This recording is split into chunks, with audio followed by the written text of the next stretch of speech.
রাজনীতির পাঠশালার বইপাঠ পর্বে আপনাকে স্বাগতম। আমাদের বইপাঠ পর্বে আজ থাকছে হায়দার আকবর খান রনর মার্ক্সবাদের প্রথম পাঠ বইটির পঞ্চম পর্ব। মার্ক্সবাদের প্রথম পাঠ বইটি প্রথম প্রকাশিত হয় 1973 সালে। প্রথম থেকে বইটির চাহিদা থাকলেও পরবর্তী সংস্করণগুলো সময় মতো ছাপা যায়নি। দীর্ঘ বিরতি দিয়ে পুনঃমুদ্রিত হয়েছে। চতুর্থ সংস্করণ ছাপা হয় 1985 সালে। তারপরও দীর্ঘ বিরতি, যদিও চাহিদা ছিল। 2003 সালে পঞ্চম সংস্করণের সময় কিছু পরিবর্তন আনা হয়। এরপর তেমন কোনো পরিবর্তন আনা হয়নি।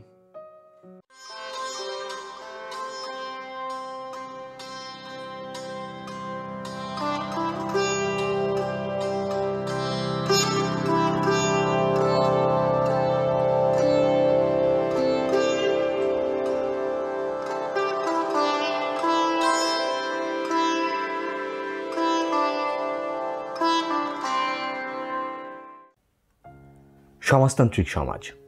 পুঁজিবাদী সমাজের পরবর্তী সমাজটাই হচ্ছে সমাজতান্ত্রিক সমাজ। ইতিহাসে আগের প্রত্যেকটি সমাজের যেভাবে জন্মের পর মৃত্যু হয়েছে, পুঁজিবাদী সমাজেরও ঠিক একইভাবে বিকাশের একটি পর্যায়ের পর মৃত্যু ঘটে। আর পুঁজিবাদী সমাজকে ধ্বংস করে জন্ম নেয় সমাজতান্ত্রিক সমাজ। পুঁজিবাদী সমাজে উৎপাদন শক্তি প্রচণ্ড গতিতে বিকাশ লাভ করে। হস্তশিল্প উঠে গিয়ে তার জায়গা দখল করে নেয় যন্ত্রচালিত বিরাট বিরাট শিল্প। ক্ষুদে উৎপাদনের অস্তিত্ব ক্রমেই লুপ্ত হয়ে আসে। ক্ষুদে কৃষি খামারগুলো উঠে গিয়ে সেখানে প্রতিষ্ঠিত হয় একজন পুঁজিপতির দখলে বিরাট বিরাট কৃষি খামার, যেখানে শত শত শ্রমিক লাঙলের বদলে ট্রাক্টর দিয়ে চাষাবাদ করে। কৃষিও রূপান্তরিত হয় শিল্পে। এদিকে শিল্পের প্রসারও হয় কয়েক শত গুণ। বৈদ্যুতিক শক্তির আবিষ্কার ও তার ব্যবহারের ফলে পুঁজিবাদী সমাজের ভিতরেই উৎপাদন শক্তি এতদূর পর্যন্ত এগিয়ে যায় যে পুঁজিবাদী উৎপাদন সম্পর্ক আর তার সাথে তাল মিলিয়ে চলতে পারে না। পুঁজিবাদী যুগে শিল্পের সঙ্গে সঙ্গে ব্যবসা বাণিজ্যেরও প্রসার লাভ করে। পৃথিবী জোড়া খুলে যায় পণ্যের বাজার। পণ্য উৎপাদন থেকেই পুঁজিবাদের জন্ম। বণিক শ্রেণী পুঁজিবাদের জন্ম দিয়েছিল। পুঁজিবাদ এই পণ্য উৎপাদনকে সর্বোচ্চ পর্যায়ে নিয়ে যায়। ফলে ব্যবসা বাণিজ্যের প্রসার হয় সর্বাধিক। পুঁজিবাদী সমাজে প্রত্যেকটি জিনিসই পণ্য। যে জিনিস নিজের ব্যবহারের জন্য তৈরি করা হয় না, তৈরি করা হয় বাজারে বিক্রির জন্য, তাকেই আমরা পণ্য বলি। আগের সমাজগুলোতে বেশিরভাগ জিনিসই উৎপাদিত হতো নিজের ভোগের জন্য। বিনিময়ের জন্য যা উৎপাদিত হতো তার পরিমাণ ছিল খুবই কম। কিন্তু পুঁজিবাদী সমাজে সবই তৈরি হয় বিনিময়ের জন্য। পুঁজিপতি কারখানায় যা কিছু উৎপাদন করে তার কোনোটিই হয়তো নিজে ব্যবহার করে না, তা যায় বাজারে বিক্রির জন্য। অন্যান্য সমাজের সঙ্গে পুঁজিবাদী সমাজের এই একটা বড় পার্থক্য। পুঁজিবাদী সমাজে আমরা যা কিছু ব্যবহার করি তা কোনো না কোনো কারখানায় তৈরি হয়েছে এবং তা বাজার থেকে কিনতে হয়। তার মানে পুঁজিবাদী সমাজে সামাজিক শ্রম বিভাগ হয়েছে সর্বাধিক।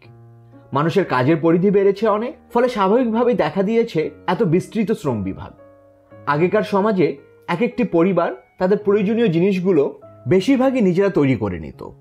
যেমন একজন কৃষক নিজেই চাষ করে ফসল উৎপাদন করত, আবার একই সঙ্গে পরিবারের অন্যান্য সদস্যের সাহায্য নিয়ে হয়তো কাপড়টা বানাতো। ঘরের টুকিটাকি জিনিসগুলো নিজেই তৈরি করে নিত, কারণ তখন এই রকম বাজারও ছিল না। বাজারে সব জিনিস পাওয়া যেত না। এখন পুঁজিবাদী সমাজে এক একজন মানুষ এক একটা কাজ নিয়েই থাকে, এক ধরনের উৎপাদন নিয়েই ব্যস্ত থাকে। তাই সব জিনিস তাকে বাজার থেকে কিনতে হয়। যেমন একজন জুতার কারখানার শ্রমিক জুতো উৎপাদন করে যে মজুরি পায়, তাই দিয়ে সে খাবার কেনে, কাপড় কেনে, সাবান কেনে, তেল কেনে, কলম কেনে ইত্যাদি সংসারের প্রয়োজনীয় সবকটি জিনিসই বাজার থেকে কেনে। তার মানে তার সংসারের প্রত্যেকটি দ্রব্য অন্য কোনো ব্যক্তির দ্বারা উৎপাদিত হয়েছে। শুধু কি তাই? ওই শ্রমিকটি যে জুতোর কারখানায় কাজ করে, সেখানেও কি সে একা একটি সম্পূর্ণ জুতা তৈরি করে? না, তাও না। পুঁজিবাদী উৎপাদন ব্যবস্থায় এক একটি বিশাল কারখানায় হাজার হাজার শ্রমিক একসঙ্গে মিলে এক একটি পণ্য উৎপাদন করে। ওই জুতো কারখানার একটি জুতো তৈরি হয়েছে হয়তো 100 হাত ঘুরে। যেমন কারো কাজ হচ্ছে জুতোর চামড়ার বিশেষ জায়গায় বিশেষ রং লাগানো, কারো কাজ হচ্ছে চামড়াটি বিশেষ কায়দায় গোল করে দেওয়া, কারো কাজ হচ্ছে বিশেষ স্থানে একটি সেলাই বসিয়ে দেওয়া, কারো কাজ হচ্ছে একটি বিশেষ স্থানে একটি পেরেক বসিয়ে দেওয়া ইত্যাদি। আর প্রায় সব কাজই হচ্ছে মেশিনের সাহায্যে। একটি শ্রমিকের কাজ হয়তো মেশিনের সাহায্যে জুতোর নিচে একটি পেরেক বসিয়ে দেওয়া। সে প্রতিদিন 8 ঘন্টা ধরে ওই একই কাজ করছে, কয়েক হাজার জুতোর তলায় পেরেক বসিয়ে দিচ্ছে। তার মানে একটি জুতা তৈরি করতেও কতখানি শ্রম বিভাগ হয়েছে। এর ফলে হয় কি? এর ফলে পুঁজিবাদী ব্যবস্থায় সমগ্র উৎপাদন একটা সামাজিক চরিত্র লাভ করে। ব্যক্তিগত উৎপাদন এখানে আর থাকলো না, কারণ ওই জুতোর কারখানার কোনো শ্রমিককে বলতে পারবে না আমি এই জুতা তৈরি করেছি। প্রত্যেকটি শ্রমিকের এখানে কিছু অবদান আছে। এমনকি ওই কারখানার সব শ্রমিক মিলেও বলতে পারে না আমরা এই জুতো তৈরি করেছি, কারণ জুতো তৈরি করতে লেগেছে চামড়া, লেগেছে রং, লেগেছে মেশিন, লেগেছে বৈদ্যুতিক শক্তি ইত্যাদি। ওইগুলো আবার তৈরি হয়েছে অন্য কোনো কারখানা থেকে আরও কত শ্রমিকের হাত ঘুরে। এইভাবে দেখা যায় পুঁজিবাদী সমাজে সমস্ত উৎপাদনের মধ্যেই রয়েছে সমগ্র সমাজের অংশগ্রহণ। তাই এই উৎপাদনকে আমরা সামাজিকৃত উৎপাদন বলি। পুঁজিবাদী সমাজে উৎপাদন সামাজিকৃত হলেও উৎপাদনের মালিকানা কিন্তু সামাজিক হয়নি। সমাজে যা কিছু দেখি সব কিছুই সমাজের সমস্ত শ্রমজীবী মানুষের শ্রম প্রয়োগের ফলেই সম্ভব হয়েছে, কিন্তু উৎপাদন যন্ত্রের মালিকানা সমাজের হাতে নেই। কয়েকটি ব্যক্তির হাতে রয়েছে বলেই উৎপাদিত দ্রব্যগুলোর মালিক হচ্ছে কয়েকজন পুঁজিপতি, যাদের কাছ থেকে সাধারণ ক্রেতাদের টাকা দিয়ে ওই জিনিসগুলো কিনতে হচ্ছে। উৎপাদন সামাজিকৃত, মালিকানা ব্যক্তিগত।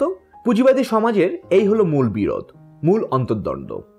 উৎপাদন শক্তির বিকাশের এক পর্যায়ে উৎপাদন শক্তি আর উৎপাদন সম্পর্কের মধ্যে চরম বিরোধ সৃষ্টি হয়।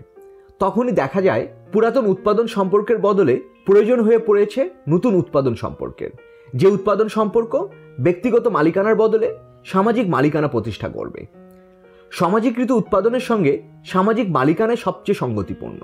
অন্যথায় ব্যক্তিগত মালিকানা উৎপাদনকে আর না বাড়িয়ে বরং তাকে আটকেই রাখে। কিভাবে এটা হয় সেটা দেখা যাক। পুঁজিবাদী উৎপাদনে পুঁজিপতি উৎপাদনের সমস্ত উদ্যোগ নেয়, যদিও সে উৎপাদন করে না, উৎপাদন করে শ্রমিক শ্রেণী। পুঁজিপতির উদ্যোগ আর পরিকল্পনার উপরই উৎপাদন বহুল অংশে নির্ভর করে। পুঁজিপতি উৎপাদন করায় তার ব্যক্তিগত মুনাফার জন্য। পুঁজিপতির সামনে সমাজের কল্যাণ কখনোই বিবেচ্য বিষয় নয়। পুঁজিপতি সবসময় হিসাব করে কত উৎপাদন করলে এবং কি দাম ধার্য করলে কত বিক্রি হবে এবং তার কত লাভ হবে। প্রায় দেখা যায় কারখানার উৎপাদন ক্ষমতা থাকলেও পুঁজিপতি উৎপাদন বাড়ায় না, কারণ সে হিসাব করে দেখে যে উৎপাদন বাড়ালে বাজারে তার জিনিসের দাম কমে যাবে। এর চেয়ে কম উৎপাদন করে বেশি দামে বাজারে জিনিস ছাড়লে তার মোট লাভ হবে বেশি। এই অবস্থা বিশেষ করে তখনই হয় যখন কয়েকজন মাত্র পুঁজিপতির হাতেই সমাজের বেশিরভাগ কলকারখানা থাকে, আর পুঁজিবাদী বিকাশের ধারা অনুসারে ক্রমে ছোট পুঁজিপতিরা মার খায় এবং কয়েকজন বড় পুঁজিপতির হাতে সমস্ত সম্পদ এসে জমা হয়। উৎপাদন সামাজিকৃত হলেও মালিকানা ব্যক্তিগত। তাই উৎপাদন করার সময় সমাজের সত্যিকার কত প্রয়োজন সে খবর রাখার প্রয়োজন হয় না। তাই পুঁজিপতি সমাজে কখনোই সামগ্রিক উৎপাদনের পরিকল্পনা থাকে না। এক একজন পুঁজিপতি ব্যক্তিগত পরিকল্পনা অনুযায়ী উৎপাদনের ব্যবস্থা করে। সমস্ত উৎপাদনটাই চালায় আন্দাজের উপর। ফলে কিছুদিন পরপর দেখা যায় বাজারে এত পণ্য এসে হাজির হয়েছে যে তার বিক্রি হচ্ছে না।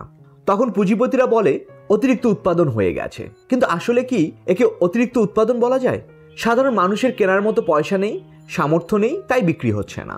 পুঁজিপতির সবসময় একটাই লক্ষ্য থাকে, তা হলো ব্যক্তিগত মুনাফা। অধিকতর লাভের আশায় পুঁজিপতি শ্রেণী শ্রমজীবী জনগণকে নির্মমভাবে শোষণ করে, আর তারই ফলে কয়েকজন পুঁজিপতি ক্রমাগত বেশি করে ধনী হয় আর সাধারণ মানুষের দারিদ্র্য বাড়ে। মানুষের দারিদ্র্য বাড়া মানেই ক্রয় ক্ষমতা কমে আসা। তাই কিছুদিন পরপরই দেখা যায় পুঁজিপতির পণ্য বাজারে বিক্রি হচ্ছে না। কিন্তু তার মানে কি এই যে জনগণের প্রয়োজন মিটে গেছে বলেই বাজারের জিনিস বাজারে পড়ে আছে, কেউ ঘরে তুলছে না? না, তা কখনোই নয়। পুঁজিবাদী সমাজে জনগণের আসল চাহিদা অনুসারে কি পরিমাণ উৎপাদন করা উচিত তা কখনোই বলা হয় না। পুঁজিপতি তার লাভ ক্ষতির হিসাব অনুযায়ী যখন মনে করে যে অতিরিক্ত উৎপাদন হয়ে গেছে, তখন সে কলকারখানা বন্ধ করে দেয়, শ্রমিক ছাঁটাই করে। এর ফলে সম্পদের অপচয় হয়, মানুষের দারিদ্র্য আরও বাড়ে, উৎপাদন শক্তিকে কাজে লাগানো হয় না। পুঁজিবাদী সমাজে এই ধরনের ঘটনা প্রায়ই ঘটে। ব্যক্তিগত মালিকানাই এর জন্য দায়ী। কিন্তু যদি এখানে ব্যক্তিগত মালিকানা না হয়ে সামাজিক মালিকানা হতো তাহলে কি রকম হতো? তাহলে কখনোই কলকারখানা বন্ধ থাকতো না, শ্রমিক ছাঁটাইয়ের প্রশ্নই উঠতো না। কারণ তখন বাজারে বিক্রির প্রশ্ন নেই, দাম বেশি কমের প্রশ্ন নেই, নেই লাভ লোকসানের প্রশ্ন। তখন প্রশ্ন হচ্ছে সমাজে কত প্রয়োজন আর উৎপাদন করার ক্ষমতা কতটুকু। পুঁজিবাদী সমাজে কিছুদিন পরপরই এইরকম অতিরিক্ত উৎপাদনের সমস্যা দেখা যায়, আর তার পরপরই আসে মন্দা বাজার। যখন উৎপাদন কমে যায়, কারখানাগুলো একের পর এক বন্ধ হয়ে যায়, ব্যবসা বাণিজ্য কমে আসে। একবার অতি উৎপাদন, একবার মন্দা, পালা করে একটির পর একটি আসবেই। ব্যক্তিগত মালিকানায় এটা হতে বাধ্য। একবার 1929 সালে যুক্তরাষ্ট্রে অতি উৎপাদনের সংকট দেখা দিয়েছিল। বাজারে প্রচুর জিনিস এসে গেছে, বিক্রি হচ্ছে না। শেষে কি করা যায়? বস্তা বস্তা গম সমুদ্রে ফেলে দেওয়া হলো। গুদামের পর গুদাম কাপড় পুড়িয়ে ফেলা হলো। অথচ সেই বৎসর অতি উৎপাদনের জন্য বহু কলকারখানা বন্ধ হয়ে যায়, বহু লোক বেকার হয়, বহু লোক কাপড় জোগাড় করতে পারেনি, বহু লোককে না খেয়ে থাকতে হয়েছে। কিন্তু কেন? পুঁজিবাদীরা এমন করে কেন? পুঁজিপতির মনে দয়ামায়ার কোনো প্রশ্ন নেই। তারা জানে কেবল মুনাফা আর মুনাফা। ওইসব উৎপাদিত দ্রব্য নষ্ট না করে জনগণের মধ্যে বিতরণ করলে জনগণের উপকার হতো ঠিকই, কিন্তু তাতে পুঁজিপতির লোকসান হতো। কারণ এর ফলে পরবর্তীকালে পণ্যের চাহিদা কমে যেত, দাম পড়ে যেত। তাই পুঁজিপতিরা এ কাজ করতে পারে না। পুঁজিবাদী ব্যবস্থায়, ব্যক্তি মালিকানাধীন ব্যবস্থায় এই রকম অপচয় তাই হরহামেশাই হয়ে থাকে। কিন্তু সামাজিক মালিকানায় এই ধরনের অপচয় কখনোই হতে পারে না। আরও একটি উদাহরণ দেওয়া যাক। এই উদাহরণটা দিচ্ছি একজন মার্কিন লেখকের বই থেকে। লেখকের নাম এ রচেস্টার, বইয়ের নাম লেভার অ্যান্ড কোল। এই বইয়ে একজন চাকরিচ্যুত কয়লা খনির শ্রমিকের সন্তানের সঙ্গে তার মায়ের কথোপকথন উদ্ধৃত হয়েছে। সেই কথোপকথনটাই এখানে তুলে দিচ্ছি। লিয়েন্তিয়েভের লেখা পলিটিক্যাল ইকোনমি হতে সংগৃহীত। ছেলে মাকে জিজ্ঞেস করলো, বড় শীত করছে, আগুন জ্বালাচ্ছ না কেন? কারণ আমাদের কয়লা নেই। তোমার বাবার কাজ চলে গেছে আর আমাদের কয়লা কেনার পয়সা নেই। কিন্তু মা, বাবার কাজ নেই কেন? কারণ কয়লা অনেক বেশি হয়ে গেছে। কি চমৎকার কথা! প্রচুর কয়লা উৎপাদিত হয়েছে, সেই জন্য কয়লা খনির শ্রমিকের, কয়লা উৎপাদকের ঘরে কয়লার অভাব দেখা দিয়েছে। অতি উৎপাদনের জন্য মানুষের দারিদ্র। ব্যক্তিগত মালিকানা থাকলে এই রকমই হয়। ব্যক্তিগত মালিকানা যেখানে থাকে সেখানে বাজারে নৈরাজ্য থাকতে বাধ্য। বাজারের এই নৈরাজ্যের অবস্থা থেকে বোঝা যায় যে পুঁজিবাদী উৎপাদন সম্পর্ক আর উৎপাদনকে সাহায্য করতে পারছে না। এখন একমাত্র উৎপাদন সম্পর্ক, সমাজতান্ত্রিক উৎপাদন সম্পর্কই উৎপাদন শক্তিকে পরিপূর্ণভাবে কাজে লাগাতে পারবে। তাই আজ পুঁজিবাদী জগতে উৎপাদন শক্তির সঙ্গে পুঁজিবাদী উৎপাদন সম্পর্কের বিরোধ শুরু হয়ে গেছে। আজকেই নয়, বেশ আগে থেকেই। বলা যেতে পারে গত শতাব্দীর শেষের দিকে বা বিংশ শতাব্দীর আরম্ভ থেকেই এই বিরোধ চরম রূপ লাভ করেছে। উৎপাদন সম্পর্কের সঙ্গে উৎপাদন শক্তির বিরোধী সমাজ বিপ্লবের অর্থনৈতিক ক্ষেত্র তৈরি করেছে। পুঁজিবাদী উৎপাদন ব্যবস্থার এমনই নিয়ম যে সে ব্যবস্থা ছোট ছোট উৎপাদনকে একত্রে জড়ো করে, ছোট ছোট শিল্পকে ভেঙে বড় শিল্প গড়ে তোলে। পুঁজিবাদী ব্যবস্থার এই বৈশিষ্ট্য উৎপাদনকে সামাজিক চরিত্র দান করে। আর উৎপাদন সামাজিক চরিত্র লাভ করার ফলেই পরবর্তী সমাজ, সমাজতান্ত্রিক সমাজের জন্য অর্থনৈতিক ক্ষেত্র তৈরি হয়। সমাজীকৃত উৎপাদন স্বাভাবিকভাবে দাবি করে সামাজিক মালিকানা। তা না হলে সে উৎপাদন আর বাড়াতে পারে না। তাই এই অবস্থায় সমাজ বিকাশের স্বার্থে সামাজিক মালিকানা অবশ্য প্রয়োজনীয় হয়ে দেখা দেয়। অন্যদিকে পুঁজিবাদী সমাজে শ্রেণী সংগ্রাম নিরন্তর চলছে। পুঁজিবাদ যতই বিকাশ লাভ করছে, শ্রমিক শ্রেণীর শক্তিও তত বাড়ছে। পুঁজিবাদী বিকাশ মানে অধিকতর বড় কারখানা, বড় কারখানা মানে একসঙ্গে অনেক বেশি শ্রমিক কাজ করছে। তাই পুঁজিবাদ বিকাশ লাভ করার ফলেই শ্রমিক শ্রেণী বেশি করে শক্তিশালী হতে পেরেছে, বেশি করে সংগঠিত হতে পেরেছে। পুঁজিপতি শ্রেণী তার জন্মলগ্নেই শ্রমিক শ্রেণীর জন্ম দিয়েছে। পুঁজিপতি শ্রেণী যত বড় হচ্ছে ততই বড় হচ্ছে শ্রমিক শ্রেণী। অন্যদিকে শ্রমিক শ্রেণীকে শোষণ করা ছাড়া পুঁজিপতি বড় হতে পারে না। তাই পুঁজিবাদ যত বিকাশ লাভ করছে, শ্রমিক শ্রেণীর উপর পুঁজিপতি শ্রেণীর শোষণের মাত্রাও তত বাড়ছে। সঙ্গে সঙ্গে শ্রমিক শ্রেণী তত বেশি করে সংগঠিত ও শক্তিশালী হয়ে উঠেছে। প্রথমে শ্রমিক শ্রেণী অধিক মজুরির দাবি নিয়ে লড়াই শুরু করেছিল। পরে শ্রমিক শ্রেণীর শক্তি ও আন্দোলনের শক্তি বৃদ্ধির সঙ্গে সঙ্গে তার মনে এই উপলব্ধি আসে যে পুঁজিবাদকে সম্পূর্ণরূপে উচ্ছেদ করতে হবে, ব্যক্তি মালিকানাকেই উচ্ছেদ করতে হবে। মজার ব্যাপার এই যে শ্রমিক শ্রেণীকে ছাড়া পুঁজিপতি শ্রেণীর অস্তিত্ব থাকে না, কিন্তু পুঁজিপতি ছাড়া শ্রমিক শ্রেণী ভালোভাবেই চলতে পারে। তাই শ্রমিক শ্রেণী আজ পুঁজিপতি শ্রেণীকেই উৎখাত করতে চায়। শ্রমিক শ্রেণীর শ্রেণী সংগ্রাম এবং শ্রেণী চেতনা পরবর্তী সমাজ, সমাজতান্ত্রিক সমাজের জন্য রাজনৈতিক ক্ষেত্র তৈরি করে। তাহলে দেখা যাচ্ছে পুঁজিবাদী বিকাশের একটি স্তরে সমাজ বিপ্লবের জন্য অর্থনৈতিক ও রাজনৈতিক ক্ষেত্র উভয়ই প্রস্তুত হয়ে ওঠে। এই অবস্থায় সমাজ বিপ্লব অবশ্যম্ভাবী। হলেও তাই সর্বপ্রথম এই বিপ্লব দেখা দিল রাশিয়ায়। মহান লেনিনের নেতৃত্বে রাশিয়ার শ্রমিক শ্রেণী পুঁজিপতি শ্রেণীকে উৎখাত করে পুঁজিবাদী উৎপাদন সম্পর্কের বিলোপ সাধন করল। এটাই প্রথম সমাজতান্ত্রিক বিপ্লব। রাশিয়ার পর চীন, ভিয়েতনাম, কোরিয়া, কিউবা ও পূর্ব ইউরোপের দেশগুলোতেও সেই সব দেশের শ্রমিক শ্রেণী পুঁজিবাদকে উচ্ছেদ করে সমাজতান্ত্রিক সমাজ গঠন করেছিল। অবশ্য গত শতাব্দীর 90-এর দশকে সোভিয়েত ইউনিয়ন ও পূর্ব ইউরোপের নেতৃত্বের বিশ্বাসঘাতকতা ও ব্যর্থতার কারণে পুঁজিবাদ ফিরে এসেছে। তবে পুঁজিবাদের এই প্রত্যাবর্তন সাময়িক বলে আমরা বিশ্বাস করি। সমগ্র পৃথিবী জুড়ে আজ সমাজতন্ত্রের জন্য সংগ্রাম চলছে এবং বিনা দ্বিধায় বলা যায় যে ইতিহাসের নিয়ম অনুসারে অদূর ভবিষ্যতে সব দেশেই পুঁজিবাদের পতন এবং সমাজতন্ত্রের জয় হবে। আমরা আগেই দেখেছি উৎপাদন সম্পর্ক যখন আর উৎপাদন শক্তির সঙ্গে সামঞ্জস্য বিধান করে চলতে পারে না, তখনই বিপ্লবের মাধ্যমে উৎপাদন সম্পর্ক পরিবর্তিত হয়। পুঁজিবাদী সমাজের ক্ষেত্রেও তাই হবে। ব্যক্তিগত মালিকানা বিশিষ্ট পুঁজিবাদী উৎপাদন সম্পর্ক আর কিছুতেই উন্নত সমাজীকৃত উৎপাদনকে সাহায্য করতে পারে না। তাই দরকার নতুন উৎপাদন সম্পর্ক, সমাজতান্ত্রিক উৎপাদন সম্পর্ক।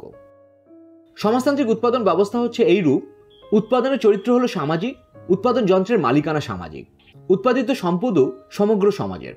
পুঁজিবাদী সমাজ যে বড় বড় শিল্প রেখে গেছে, সমাজতান্ত্রিক সমাজ তাকে রক্ষা করে এবং আরো বড় করে তোলে।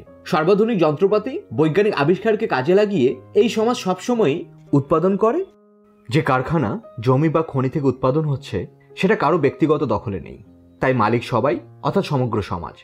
এই শিল্পকে পরিচালনা করার জন্য সরকার আছে, বিভিন্ন পরিচালক সংস্থা আছে, তাদের দায়িত্ব কেবল পরিচালনা করা, সুষম বন্টনের ব্যবস্থা করা, কিন্তু এরা কেউই মালিক নয়। সমাজতান্ত্রিক সমাজে কোনো শোষকের অস্তিত্ব নেই, সবাই শ্রমিক। প্রত্যেক সক্ষম প্রাপ্তবয়স্ক ব্যক্তিকে তার যোগ্যতা অনুযায়ী শ্রম করতে হবে। শ্রম না করলে তার রোজগারের জন্য অন্য কোনো পথ নেই। একজনকে খাটিয়ে অন্য কেউ বসে বসে উপার্জন করবে, একজনকে শোষণ করে আরেকজন আরামে থাকবে, এই নিয়ম সেই দাস যুগ থেকে পুঁজিবাদী যুগ পর্যন্ত চলে এসেছে। সমাজতান্ত্রিক সমাজে সে নিয়ম একেবারে অচল। প্রত্যেকে তার যোগ্যতা অনুযায়ী শ্রম করবে আর প্রত্যেকেই তার শ্রম অনুযায়ী উপার্জন করবে। এটাই সমাজতন্ত্রের নীতি। সমাজতান্ত্রিক সমাজে সরকার সমগ্র সমাজের পক্ষ থেকে যাবতীয় সম্পত্তির দেখাশোনা করে এবং উৎপাদন পরিচালনা করে। এখানে প্রত্যেকটি প্রাপ্তবয়স্ক সক্ষম ব্যক্তি তার যোগ্যতা অনুসারে কাজ করে এবং সরকার তার কাজ অনুযায়ী বেতন দেয়। এই বেতন দিয়ে সে বাজার থেকে প্রয়োজনীয় দ্রব্যাদি ক্রয় করে। বাজারে যেসব জিনিস পাওয়া যায় সেগুলোরও কোনো ব্যক্তিগত মালিক নেই। যারা বিক্রি করছে তারা সরকারি বেতনভুক্ত কর্মচারী ছাড়া আর কিছুই নয়। সমাজতান্ত্রিক সমাজে প্রত্যেকে তার যোগ্যতা অনুযায়ী বেতন পায়, কিন্তু সবার কাজ করার ক্ষমতা তো সমান নয়, তাই সবাই সমান উপার্জন করে না। আবার বিভিন্ন ব্যক্তির কাজ করার ক্ষেত্রও ভিন্ন। কেউ কারখানার শ্রমিক, কেউ শিক্ষকতা করেন, কেউ বিজ্ঞান নিয়ে চর্চা করেন ইত্যাদি। প্রত্যেককে তার যোগ্যতা অনুসারে বেতন দেওয়া হয়, কিন্তু এই বেতনের তারতম্য আমাদের দেশের মতো এত বেশি নয়। দেখা যায় সবার উপার্জন প্রায় কাছাকাছি, তবে কেউ কাজ না করলে তাকে সমাজ মোটেই সহ্য করবে না, তার উপার্জন বন্ধ। অবশ্য শিশু, পঙ্গু, বৃদ্ধ, অসুস্থ এবং শিক্ষারত তরুণ তরুণীরা নিশ্চয়ই কাজ করে না। সমাজের পক্ষ থেকে সরকারই তাদের জীবনের সকল দায়িত্ব বহন করে। সমাজতান্ত্রিক সমাজে তাই ধনী দরিদ্র দেখা যায় না। জীবনের অনিশ্চয়তার প্রশ্ন এখানে আসে না। বার্ধক্যকালের জন্য কাউকে ভাবতে হয় না, কাউকে ভাবতে হয় না তার সন্তান সন্ততির ভবিষ্যতের জন্য। সমাজতান্ত্রিক সমাজের উৎপাদন হচ্ছে উচ্চ পর্যায়ের উৎপাদন। এই সমাজের উৎপাদন সকলের জন্যই উন্নত মানের জীবন ধারণের প্রয়োজনীয় চাহিদা মেটাতে পারে। অন্যদিকে রয়েছে সুষম বন্টনের নীতি, তাই সকলেই প্রায় সমান সমান ভোগ করতে পারে এবং কেউই দারিদ্র্যে থাকে না। পুঁজিবাদী সমাজের উৎপাদনও বেশ উচ্চ পর্যায়ের উৎপাদন।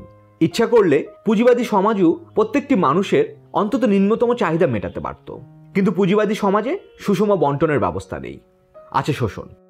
তাই পুঁজিবাদী সমাজে কারো আছে অঢেল সম্পদ আর কেউ না খেয়ে মারা যায়। অন্যদিকে আদিম সাম্যবাদী সমাজে সমাজের প্রত্যেকটি সদস্য একই রকম থাকতো, একই রকম খেত, কিন্তু সেখানে সবাই থাকতো অত্যন্ত কষ্টের মধ্যে, দারিদ্র্যের মধ্যে। আদিম সাম্যবাদী সমাজ ও পুঁজিবাদী সমাজ, এই দুই সমাজের সঙ্গে সমাজতান্ত্রিক সমাজে দুই ধরনের পার্থক্য রয়েছে। সমাজতান্ত্রিক সমাজে ব্যক্তিগত মালিকানার অস্তিত্ব নেই, নেই শ্রেণী শোষণ। আদিম সাম্যবাদী যুগের পর মানবজাতি যে কয়েকটি যুগ অতিক্রম করে এসেছে, যে কয়েকটি সমাজের চেহারা দেখে এসেছে, তার প্রত্যেকটিতেই ছিল ব্যক্তিগত সম্পত্তি, ছিল শ্রেণী শোষণ। একবারই মানব ইতিহাসের সুদীর্ঘ কয়েক হাজার বছর পর সর্বপ্রথম ব্যক্তিগত সম্পত্তি এবং শ্রেণী শোষণের অবসান হলো, আর এই কাজটি করল সমাজতান্ত্রিক সমাজের নির্মাতা, পৃথিবীর ইতিহাসের সবচেয়ে বিপ্লবী, সবচেয়ে উন্নত, সবচেয়ে প্রগতিশীল যে শ্রেণী, সেই শ্রমিক শ্রেণী। সমাজতান্ত্রিক সমাজে শ্রেণী শোষণ না থাকলেও রাষ্ট্রের অস্তিত্ব কিন্তু উঠে যায় না। সমাজতান্ত্রিক সমাজে রাষ্ট্র থাকে, কিন্তু এই রাষ্ট্র অতীতের অন্যান্য সমাজের রাষ্ট্রের চেয়ে সম্পূর্ণ ভিন্ন ধরনের। অতীতের রাষ্ট্রগুলো ছিল শোষক শ্রেণীর হাতে এবং রাষ্ট্রের প্রয়োজন ছিল শোষিত শ্রেণীর প্রতিরোধকে দমন করার জন্য। সমাজতান্ত্রিক সমাজে রাষ্ট্র থাকে শ্রমিক শ্রেণীর হাতে, তাই একে বলা হয় শ্রমিক শ্রেণীর এক নায়কত্ব। এই রাষ্ট্রের প্রয়োজন হয় শোষক শ্রেণীর প্রতিরোধকে দমন করার জন্য, তাই সমাজতান্ত্রিক রাষ্ট্রের কাঠামো হবে সম্পূর্ণ ভিন্ন ধরনের। শ্রমিক শ্রেণী ক্ষমতায় এসে বুর্জুয়া রাষ্ট্রকে, তার মিলিটারি, পুলিশ, আইন, আদালত, আমলা প্রশাসন ব্যবস্থাকে ব্যবহার করতে পারে না। শ্রমিক শ্রেণীকে গড়তে হয় নতুন ধরনের রাষ্ট্র, নতুন প্রয়োজনের তাগিদে। এই প্রয়োজন হলো শোষক শ্রেণীর ষড়যন্ত্র, অনুপ্রবেশ ও আক্রমণকে প্রতিহত করার জন্য। কারণ একটি দেশে শোষক শ্রেণীকে ক্ষমতাচ্যুত করলেই শোষক শ্রেণীর অস্তিত্ব বিলুপ্ত হয়ে যায় না, বরং শোষক শ্রেণী ক্ষমতাচ্যুত হয়ে যাবার পর বারবারই চেষ্টা করে পুরনো ক্ষমতাকে পুনরুদ্ধার করার জন্য। তারা নানাভাবে সমাজতান্ত্রিক সমাজ গঠনে বাধা সৃষ্টি করে, ভিতরে ভিতরে ষড়যন্ত্র করে, অন্য দেশে শোষকদের সাহায্য নিয়ে আক্রমণ চালায়। তাকে দমন করার জন্য প্রয়োজন রাষ্ট্রের। এই কাজটি পুঁজিবাদী সমাজের রাষ্ট্রকে দিয়ে করানো সম্ভব নয়। যে রাষ্ট্রের জন্ম শোষণকে টিকিয়ে রাখার জন্য, যে রাষ্ট্র শোষকের, তাকে দিয়ে কি করে সেই শোষক শ্রেণীর বিরুদ্ধে অভিযান চালানো যেতে পারে? তাই শ্রমিক শ্রেণী বুর্জুয়া রাষ্ট্রকে ভেঙে দেয়। কিন্তু অন্যদিকে যতক্ষণ পর্যন্ত পৃথিবীতে পুঁজিপতির অস্তিত্ব থাকবে, ততক্ষণ পর্যন্ত শ্রমিক শ্রেণী রাষ্ট্র ছাড়াও চলতে পারে না। তাই শ্রমিক শ্রেণী বুর্জুয়া রাষ্ট্রের বদলে গড়ে তোলে নিজের প্রয়োজন মাফিক নতুন রাষ্ট্র। তবে এই রাষ্ট্র আর শোষণের হাতিয়ার নয়। এই রাষ্ট্র হলো শোষণের বিরুদ্ধে, শোষকের বিরুদ্ধে লড়াইয়ের হাতিয়ার। সমাজতান্ত্রিক সমাজে নারী নির্যাতন থাকে না এবং নারী পুরুষ সম্পর্ক সামাজিকভাবে সমতার ভিত্তিতে প্রতিষ্ঠিত হয়। যেহেতু এই সমাজে অর্থনৈতিক ক্ষেত্রে কোনো শোষণ নেই, তাই সমাজ জীবনে, পারিবারিক জীবনেও তার কোনো প্রতিফলন থাকতে পারে না। এখানে নারী পুরুষ উভয়কেই নিজ নিজ যোগ্যতা ও সামর্থ্য অনুযায়ী সমাজের জন্য কাজ করতে হয়। নারী পুরুষ উভয়ই শ্রমিক।